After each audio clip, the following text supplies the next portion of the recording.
34, and the folks who work and eat at Cincinnati's oldest bar say it's a place to go if you want an out-of-this-world experience. Local 12's Perry Schaible is here in the studio with a story that's appropriate for Halloween. Hi, Perry. Hey, good morning to you, Sheila. No doubt if the walls could talk, there would be thousands of stories from the bar and restaurant. Now, it first opened more than 150 years ago, and the Arnold's family even used to live in the building. Today, employees say there may be more here than meets the eye. Even when Arnold's Bar and Grill is closed and the customers have gone home, Ronda Breeden may never really be alone. There are lots of ghost stories, and you look at them, and some things you can explain, some things you just cannot explain. Tell that to kitchen manager Joe Bias. My hairs did stand up on my arms, you know, the goosebumps, the whole nine, and the whole feeling of not alone. Even skeptic manager Chris Breeden can't deny it. So much stuff happens around here, it kind of gets difficult to be one.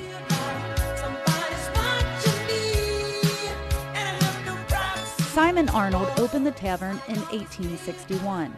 The Arnolds operated the bar for 98 years. Since then, there have only been 4 owners.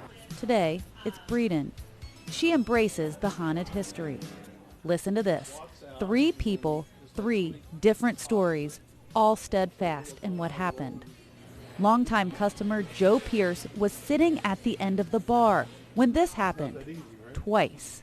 And a glass in the back of that rack just started slowly coming out and then just kind of flew to the middle of this bar part and dropped. Bias has had more than one experience, the most prominent in the bathtub room while talking to another employee. Out of nowhere, he says, the water spigot in the sink turned on full blast. I was startled, you know, and my first thought was, I hope somebody else is seeing this, and I'm looking at Rebecca like we're both looking at each other like, are you seeing this? And she's like, I'm seeing it. And then there's Rhonda's son, Chris. Even the skeptic has an unexplainable tale. And I was standing over here, all of a sudden in the women's restroom, I just hear this pounding on the wall. It's like pound, and it just keeps on going. And then I walk up to the door, I walk all the way around, I'm pretty frightened, and I put my hand on the door and it just stops. And then I push the door open and there's nobody in there. A lot of people think the spirit belongs to Steve, a former employee who made Arnold's his second home. He died a few years ago. Others, though, they think there's more than one ghost, but all agree there's something strange in the neighborhood.